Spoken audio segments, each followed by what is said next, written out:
إلهنا مآد لك مليك كل من ملك.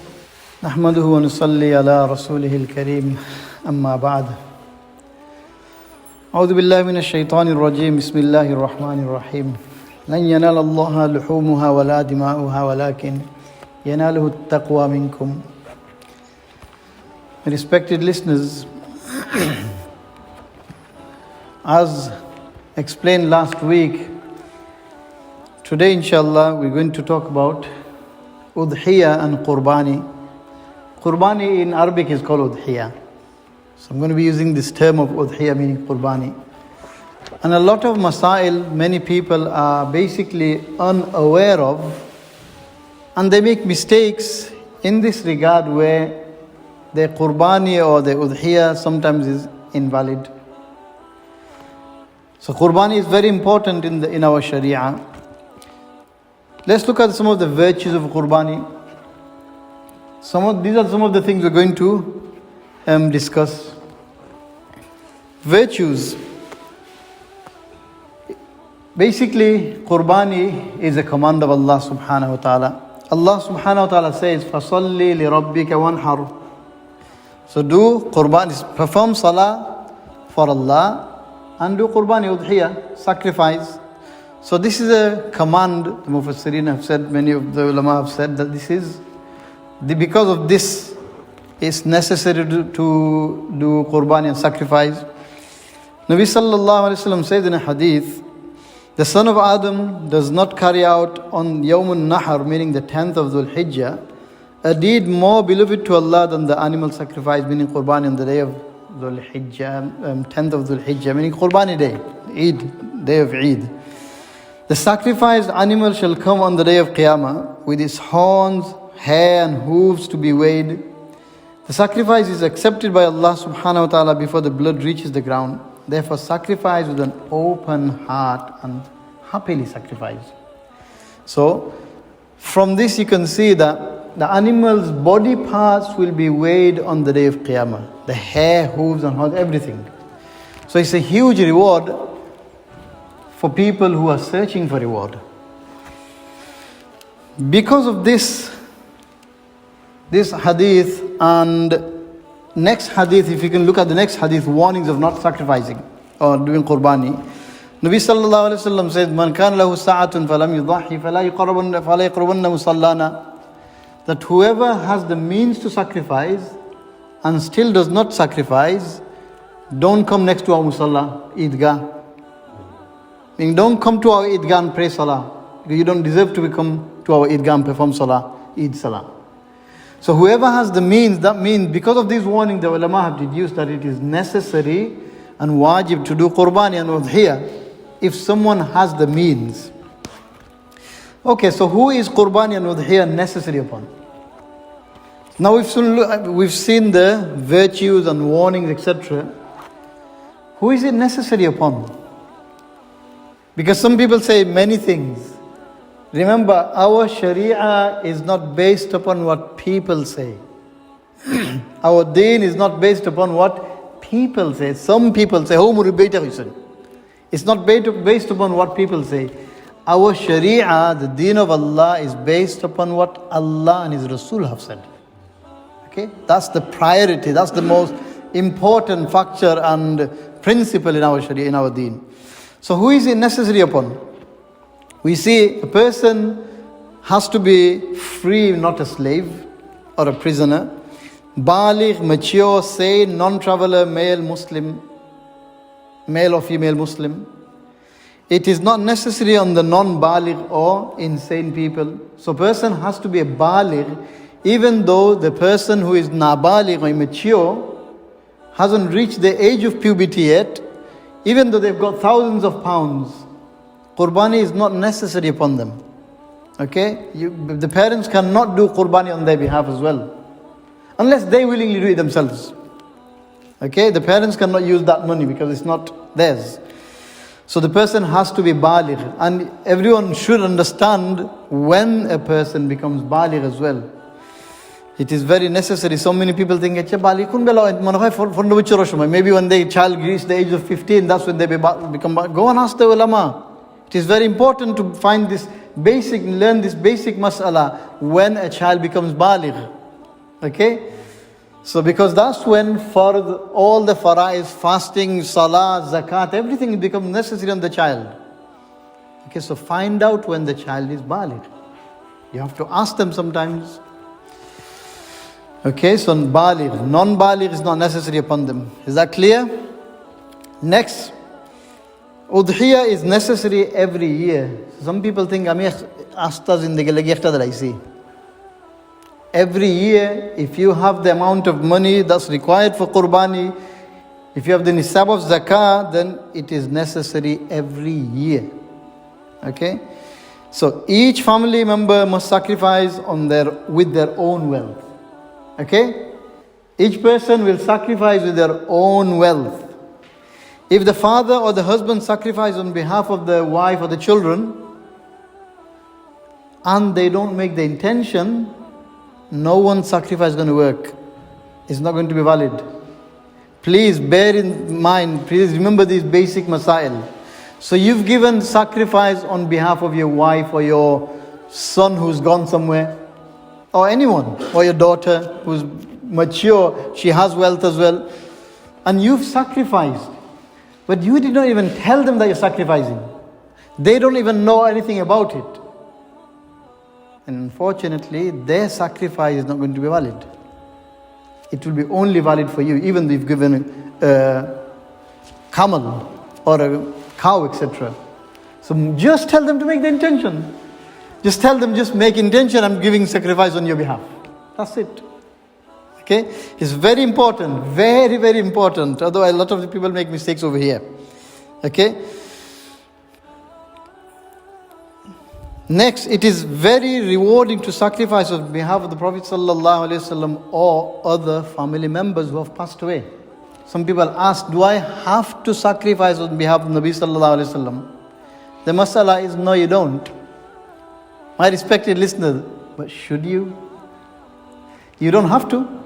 It's not wājib. But should you? When Nabi ﷺ sacrificed an animal, he said, this is from my family and this is for my ummat. So he sacrificed on behalf of the whole ummah. Don't our Nabi ﷺ not have a right that we sacrifice on his behalf if we have the means? Just 80, 90 pounds. Meaning, because of him, Allah granted us iman, and we're questioning, do we have to? Come on, you've got so much wealth, so many businesses, and you're still asking this question, do I have to sacrifice on behalf of Nabi sallallahu alaihi wasallam or my parents who have passed away? Don't your Nabi or your parents deserve this much from you? Even including the hooves, the entire body, the hair, everything will be weighed on the day of Qiyamah. You've seen the hadith earlier. That's why sacrifice, if you have the means, sacrifice on their behalf as well. Remember, the ruling is you don't have to. Ask yourself the question, should you? It is a right upon every ummati that he should try to do it. If he doesn't have wealth to do it, then obviously that's the excuse. But if he has wealth, he should make an effort to do so on behalf of the people who have passed away and of Nabi sallallahu alayhi wasallam. Next, okay?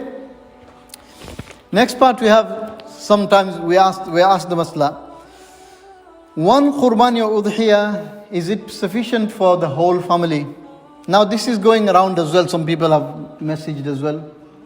And this is the reason you must have seen the video that's going around as well. We made the video with the dalail and proof that one is not enough. So one Qurbani or Udhiyah is not permissible on behalf of the whole family. Okay? Why? Because it is necessary on every individual who has the amount of money to sacrifice. Okay? So it is wājib upon everyone who possesses the amount mentioned above. Nabi sallallahu alayhi wasallam says, remember, whoever has the means to sacrifice and does not do so, then he should not come next to our musalla. What does that mean? Whoever has the means to do so and they don't do it. So this hadith, and the next hadith, Sayyidina Jabir radiyallahu anhu says, we departed with the Prophet sallallahu alaihi wasallam in the state of ihram for Hajj. So the Prophet sallallahu alaihi wasallam told us that you can share, and he commanded us that 7 of us partner in a cow or a camel. 7 people partner in a cow, bull, buffalo or a camel. Okay, so 7 shares is for that animal, those animals. 1 share is only for a goat, that's going later on. Sayyidina Abdullah ibn Umar radiyallahu ta'ala says, a goat is only 1 share. So camel, cows, etc. are 7 shares. Goat is only 1 share. So if goat is 1 share, how is a person sacrificing on behalf of his whole family then? Where does that come from? See, you see how people can misunderstand the Sharia. So the ulama have said, this is for a person who is unable to sacrifice, who doesn't have the full means, but he wants to get the reward and eat the meat on the day of Qurbani, Udhiyah. So then, just to get the reward, he sacrifices on behalf of his whole family, but makes the intention afterwards. That's coming as well, I'll explain that mas'ala as well. So then, just to get the reward, he sacrifices. That's what's referring to as sacrificing for the whole family. Otherwise, if you have the certain amount of money to sacrifice an animal, it is only 1 share. The whole family's share is not 1 share. Okay, don't misunderstand the Sharia by some whispers from anyone. Like I said many times, my respected listeners, and this is a very important mas'ala and very, very important point. If you have been practicing upon a Sharia mas'ala, shar'ee mas'ala, for a whole lifetime, according to the fatwa given by the ulama and the muftiyan karam and the muhaddithin and fuqaha, if you have been practicing upon a certain mas'ala throughout your life, according to the Quran and Sunnah, all of a sudden, someone tells you something and you start doubting. The question you should ask yourself straight at that moment is, how are you doubting a mas'ala that you've been practicing according to the fatwa of the ulama throughout your whole life and for centuries because of one whisper from someone? You should doubt that person's words first before doubting your own amal. Correct? You can't doubt your whole amal, a lifetime of amal, because of someone just saying something that is not going to work. It's not going to happen, it's not going to be valid. This is called your imani level is so low and weak that you put your amal into doubt because of some whisper. Okay? So don't fall into those traps.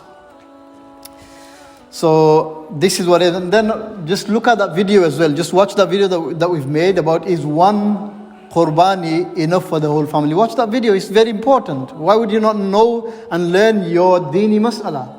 The masail of your sharia that Allah subhanahu wa ta'ala has commanded us to do. Okay? Wealth on which Qurbani or udhiyah is necessary. Number 1, you see, if a person has an excess of money equivalent to the nisab of zakat on the 10th, 11th, or 12th of Zil Hijjah, meaning the day of Eid, next day and the day after, if you have the zakat amount money in your possession, and that is, as you can see, number 2, if you have the zakat amount in your possession, then you have to give Qurbani. Some ulama have said, if you have enough money to sacrifice an animal on those 3 days, then you should give Qurbani. Udhiyah, you should sacrifice. Okay? So zakat amount, or if you have that amount that you can buy an animal and sacrifice, go for it. Because the reward you'll only get in these 3 days, you will never get it anywhere else in the whole year. Okay? So the nisab of zakat, that's the most important part that you need to remember. So this amount of gold, or this amount of silver on the board, or if you have money to that equivalent. Okay? If you have money amount saved to that equivalent which is excess of your necessities, then you should give Qurbani. Next one, if one does not have excess money as explained above, number 2 and 1, and one does Qurbani, but you still do Qurbani, what do you think, your Qurbani will be valid or not? Yeah, you voluntarily gave Qurbani, it will be valid. You'll get the reward, full reward for it. Go for it. Meaning, if you have that amount, go for Qurbani, because that's the only time in the whole year you're going to be able to do Qurbani and sacrifice. There's no other time of the whole year you're going to get that reward. Right? Next one, if a person has other unnecessary wealth like TV monitor and extra leisure car for the sake of leisure. You have your work car, your normal day, everyday usage, but you have a leisure car that you just drive once a year, maybe once and twice a year. That's excess of your wealth. It's not a necessity in your life. Or TV monitors, etc. Or something that's not a necessity in your life. Then you add that value to your nisab as well, nisab of Qurbani as well. Nisab of udhiyah as well. Okay? Remember these basic points, please, because sometimes you can misunderstand and miss the whole Qurbani or udhiyah and be sinful for it. Next mas'ala, it is not necessary on children's or insane person's wealth.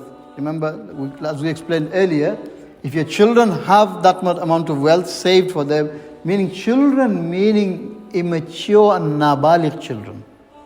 The children have to be baligh and then they have to give it themselves. Okay, the children cannot be immature.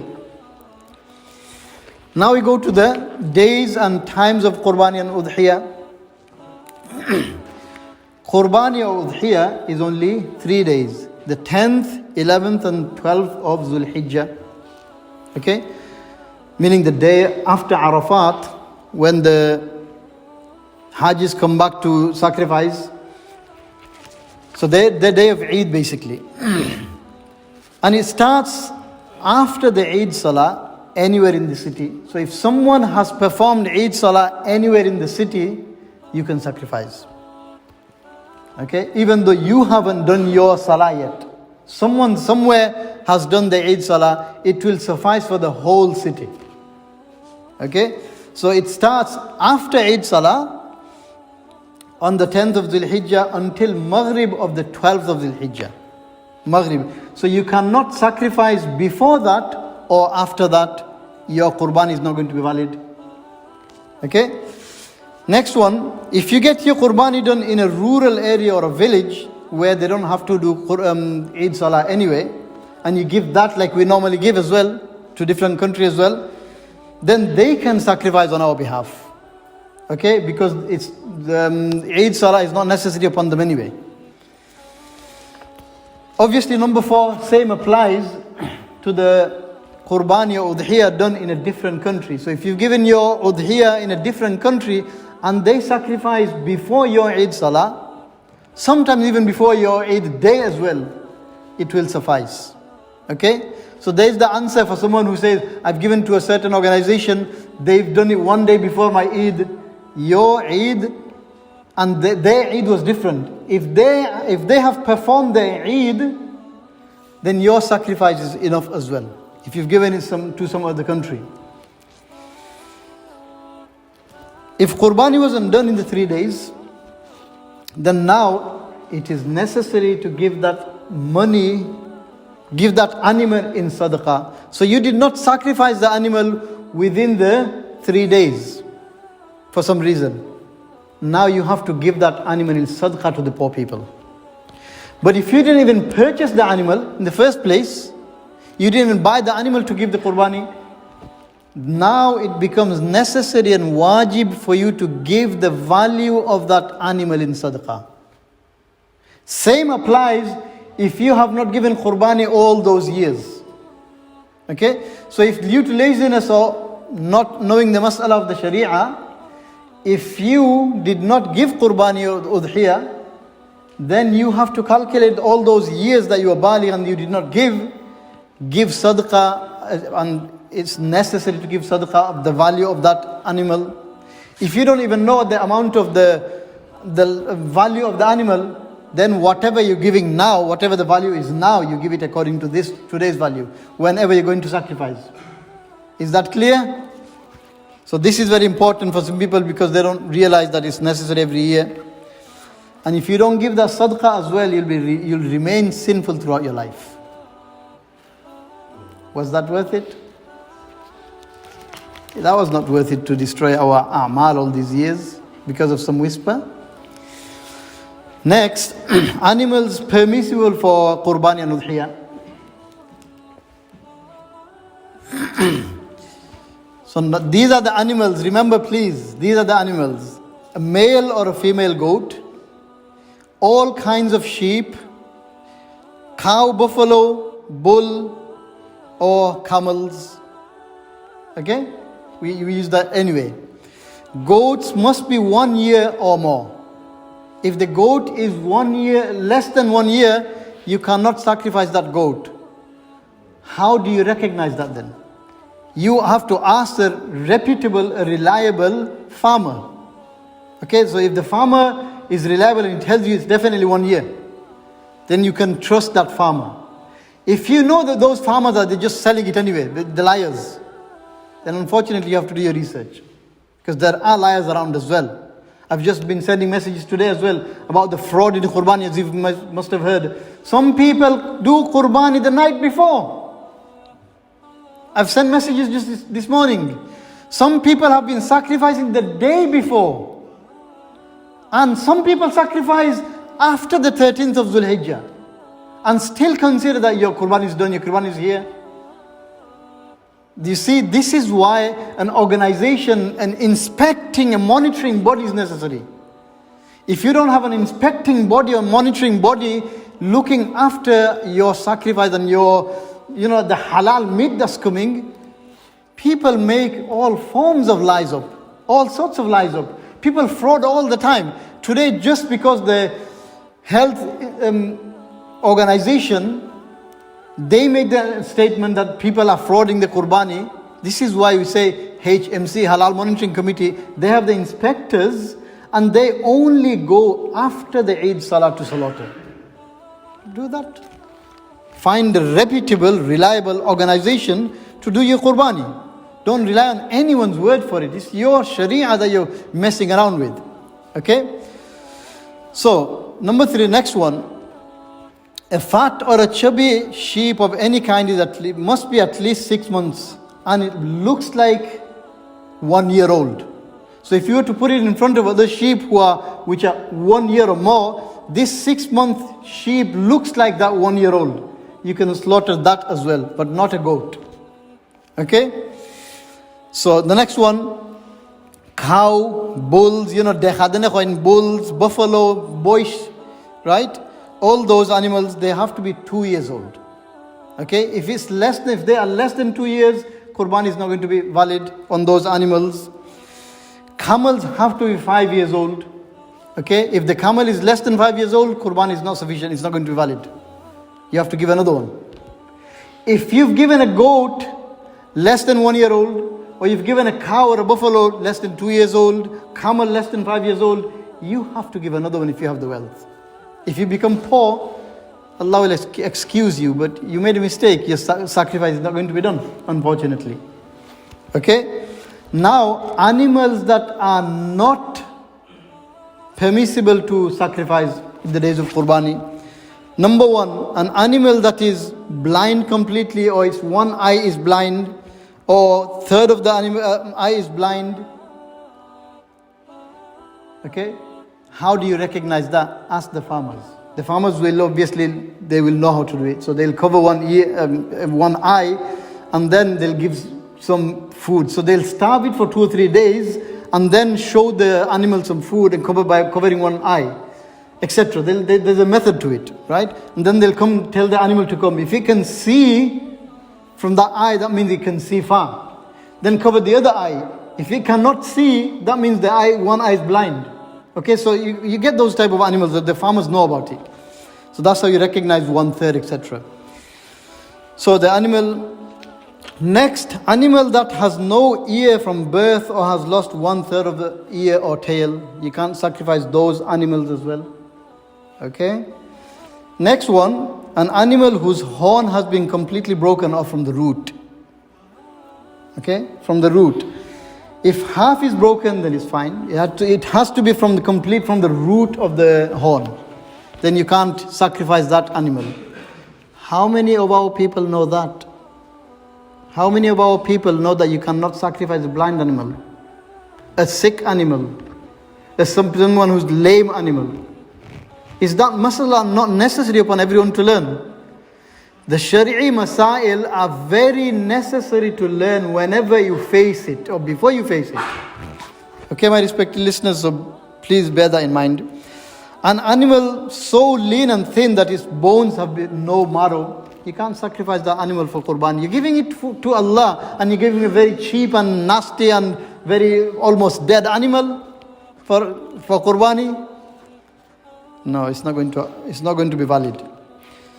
An animal completely toothless or one that has lost most of its tooth, meaning from birth. Okay? But if the animal, for example, a sheep is 1 year old or the cow is 2 years old or more and it still does not have the teeth, then it's still valid. Okay? It has to be that year. The age has to be there. Next, deer and giraffe and those things like that, you cannot slaughter them for Qurbani as well. You can't slaughter deer for Qurbani. Oh, okay, that deer looks like a sheep or goat. Those are wild animals. You can't sacrifice those for Qurbani, okay? Next, shares of Udhiyah, and we have almost run out of time. Almost finished, inshallah. Next, shares. Goats and sheep of all kinds equal 1 share, as we've said before. Okay? Cows, buffaloes, bulls, camels, etc., they have 7 shares. If you have more than 1 share, meaning 7 shares on an animal, you can also, number 3, aqiq and walima intention can also be made in those shares as well. Okay? You can use aqiqah, walima as well. You can make that intention as well. It will be valid because they are all intentions of reward. Okay? Number 4, if anyone makes intention only for eating the meat, this is where a lot of people make mistake. If you made the intention only to eat the meat, right? Poor people, we might not make that mistake, but poor people back home, they will make that mistake. Yeah, bakamiler, we can asta butcher lagi we can reserve it for the whole year. So they intend to eat the meat. Okay? If someone intends to eat the meat and sacrifices, and they have a share in your sacrifice, no one's share is going to count. Everyone's share is going to be invalid. Okay? Keep that in mind. Just make the intention of Qurbani. Just make the intention of reward and it will be valid. Normally the intention counts. What if you just start and perform salah and you don't even know which salah you're praying, and you have no intention at all which salah you're praying, and you start to pray? Will that prayer be valid? No. Fasting, it's not going to be valid. Same Qurbani. It has to be, intention has to be there. Okay? Next, on large animals, it is not permissible to estimate and distribute the shares. Deshomad horinani, andaze dalai. Andaz hoira, people do andaz and they just estimate the amount and they just give it. If 7 people are sharing a cow or a bull, etc., it has to be weighed and given. You have to weigh the meat and give it to everyone the equal share. If after that someone gives to you, just keep it. That's different matter. You have to give everyone's amount by weighing. Tell the people if you send Qurbani back home, that make sure you weigh it and give everyone share. If it's wājib upon anyone. Okay, it's very important. Next one, it is not permissible to sell the meat or skin of the Qurbani or udhiyah animal. You can't sell it. However, they may be given as charity or a gift. You can give you a ṣadaqah to anyone. Next, it is permissible to eat all the Qurban meat yourself. Okay, it is permissible to eat it all yourself. But it's better to distribute it, make it 3 portions. 1 portion for your family, 1 portion for your relatives, and 1 portion for the poor people. This is best. Sayyidina Abdullah ibn Umar radiallahu anhu says that this is what you should do when the Qurbani comes. Okay, this is taken from a hadith and the Sahaba's amal. Next, it is better to divide into 3 parts, as we've just seen. Next one, the skin of the Qurbani animal can be kept for personal use, using it as a prayer mat, etc., water bag, etc., etc., etc. Okay, personal use. Next one, if the meat or skin of the animal or Qurbani animal is sold, then it is wājib to give that amount in ṣadaqah to the poor. If you sold the meat, whatever amount you've gained by selling the meat, you have to give that as ṣadaqah. It's wājib. It's haram to keep that money. You can't sell it, eat it. Okay, you can't sell it.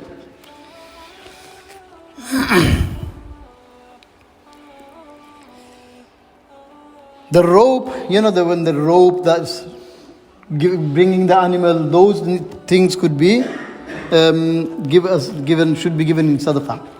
And finally, we'll finish off. Invalidation of Qurbani. If a non-Muslim or a person who is Qadiani, Ahmadiyya or Shia who has the belief of tahrif of the Quran, distortion of the Quran, or who swears at the Sahaba radiallahu ta'ala, if they take a share in your Qurbani, your whole Qurbani is going to be invalid. Okay? Very important mas'ala. A lot of people don't know this as well. Okay. Next, a person whose full or most of the income is haram. So if you have someone's income whose income is haram income, or most of the income is haram, and they take a share in your cow, for example, then the whole Qurbani is going to be invalid.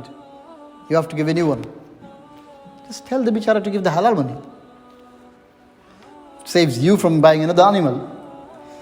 Next, if any share is slaughtered for meat only without the intention of sawab, like I've explained earlier, just make the intention of sawab.